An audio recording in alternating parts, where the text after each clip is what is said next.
Presentation to ask some questions. This might be a way to put some other questions in the mind of some of the experts. But before I begin, I want to applaud Attorney McElroy, Attorney Oleg, and all the experts I've seen and heard both of you from nearly over a year ago at the EFSB hearings.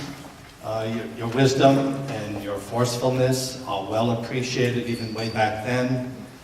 You certainly had the interest of the town in mind, and I can attest to that because I've been at most of the EFSB hearings and most of the meetings that I've seen both of you work, so thank you for all that you do.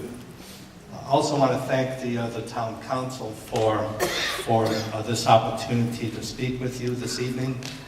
And I know many of us here, including myself, are against the power plant. I'll be speaking on behalf of the Burrillville Land Trust tonight. It's important to recognize that the Burrillville Land Trust owns properties immediately adjacent to not only the power plant, but many of the associated segments of the project itself. And that's what I'll be speaking on. I'm going to be extremely selfish tonight, and I hope you don't mind me being selfish tonight, but I want to talk about the environmental consequences and how that could relate to some of the tax agreements before you this evening.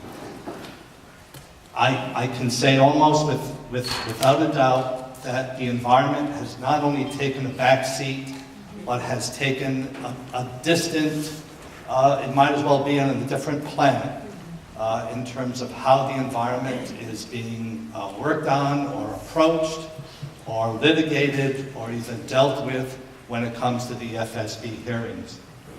And particularly the environment immediately around the power plant. If we take a wide view of where we are, we actually live in a great part of the world. There is a contiguous forest from almost near Canada, Nova Scotia, all the way down to the Carolinas. A contiguous forest that has been there for a little over 100 years. There are some breakups, obviously, and you can see those breakups there. The one big breakup will be the Invenergy project. And that's the concern of mine this evening and as part of this presentation. The Burrillville Land Trust does own properties, and again, I apologize for being selfish, but I want this to be at the very least, recognized and somehow worked into the tax agreement, because it's not. None of the environment issues are, in my mind, seem to be worked into any tax agreement before the town council tonight. This is the picture that you probably have seen before. That blue circle is where the project site is. The Burrillville Land Trust properties are in dark red and in yellow, right across the street. Pretty much there's a Clear River property up near Wallam Lake, which is the top of the picture. We own a property on South Shore Road. Scott Cummings from the Nature Conservancy will talk about this area as being a choke point between migration patterns and travel routes for wildlife from Maine all the way down to Connecticut and beyond. Where the Invenergy project is, that blue dot right above there, is the choke point where all this ends up. It's important to know that some of the projects, some of the associated projects, are next to some of the land trust properties as well. Particularly the 6.8 mile power line extension, which now the land trust owns property that is now magically an abutter to the 6.8 mile power line extension, the new line that will go from the Invenergy power plant, the Invenergy project, all the way to the Jackson substation in Massachusetts. It's important to recognize that that is the location of these properties. Often when we think of a property value, when it comes to assessing properties, we're always thinking of houses and real estate, whether physical properties, houses and cars. We rarely think of just open space and land. And as part of this tax agreement, I have some questions at the end that I'd like answered tonight to see how we can work those into those open space properties, particularly properties that are designated as open space, supported by taxpayer funds. By the way, vote yes on 6 when it comes to this election. You'll help support bond referendums, hopefully for the Burrillville Land Trust as well. I can't even approach or even come close to what Mr. McElroy did in terms of coming up with numbers and his experience. But in my mind, when I do the math, even for $182, it comes to about $1.56 per day per person. I don't have any issues with that. That's something you're going to have to deal with.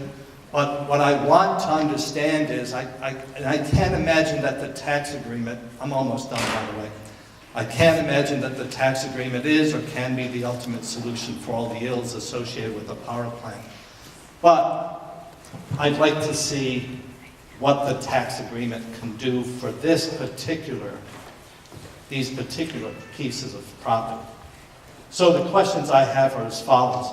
How can we get the environment and the properties owned by the land trust in the tax agreement? We are going to be impacted.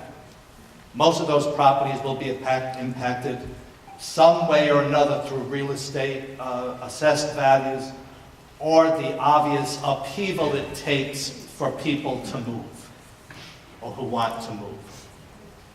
But the land stays there, the water still flows, the creatures still live.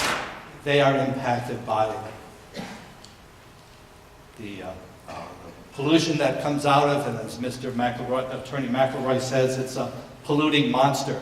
So with that in mind, where's the line drawn? What value can we put on the local and regional environment and make it part of the tax agreement? It's not just properties owned by the Burrillville Land Trust. There are properties owned by other organizations and nonprofits as well. We are not in that list of 157 abutters. And finally, the Invenergy project will impact property immediately adjacent to the power plant. Construction of a 6.8-mile power line will impact property as well. For example, how can we put all the properties adjacent to all the segments of the project on the property value proposal? And I forget the acronym, but the PVGA, thank you. And assess the impacts of these properties as part of the tax agreement. Oh, by the way, as a plug, tomorrow evening, I'm doing, which is the 19th, Learn the Facts presentation at the Cumberland Library, Cumberland Monastery at 6:30. And I have a feeling we're going to have a very lively discussion over this tax agreement. Thank you for your time tonight. Thank you.